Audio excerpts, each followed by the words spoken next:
Mr. Groundhog Wants the Day Off.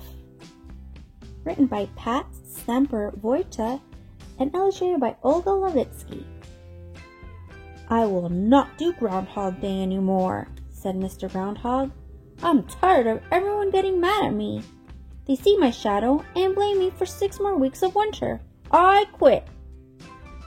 Mr. Groundhog stood next to the hole in the ground where he lived in the park. Everyone would wait there to see him on Groundhog Day. He jogged around the park to help him think. He stopped fast when he saw he was nose to nose with Mrs. Rabbit. "Oh, hello, Mrs. Rabbit," said Mr. Groundhog. Mrs. Rabbit smiled. "Will you do Groundhog Day for me this year?" asked Mr. Groundhog. "I'm sorry, I can't. I'm much too busy getting ready for Easter. I have eggs to color, and I must practice the bunny hop to lead the parade. But I have something for you." Mrs. Rabbit lifted the lid of a trunk. She pulled out a vest. "This was my grandfather's special occasion vest. You would look very nice wearing this on Groundhog Day." "Thank you," said Mr. Groundhog.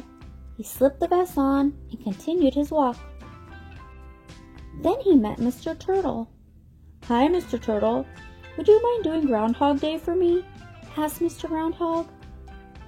"All you have to do is come out and greet the crowd of people." "I would, but I can't fit in that small opening of your home. My shell would get stuck," explained Mr. Turtle. "But I have something for you."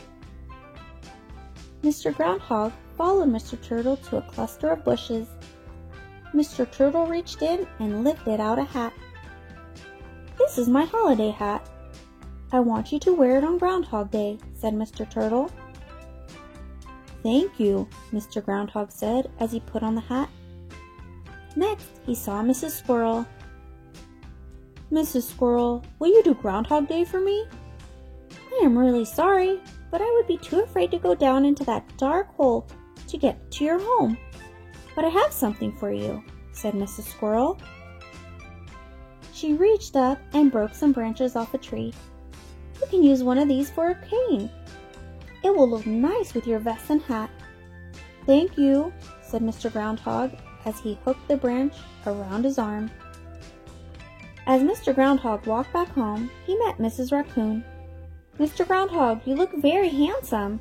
I have something for you," said Mrs. Raccoon. She took a piece of ribbon off her head and tied it around Mr. Groundhog's neck. "Thank you," said Mr. Groundhog.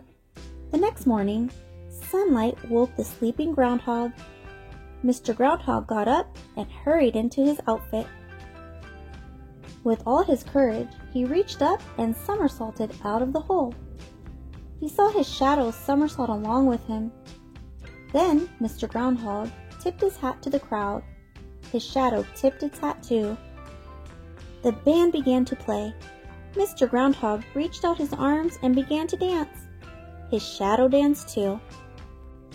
Mr. Turtle looked at the ground and saw that he had a shadow. He began to dance. His shadow danced too. Mrs. Squirrel joined in. Soon everyone was dancing. "I never knew how much fun a shadow could be," said Mrs. Squirrel. "I'm looking forward to next Groundhog Day." Mr. Groundhog was happy. He smiled at his shadow and said, "Thank you, my friend. I'll see you again the next sunny day."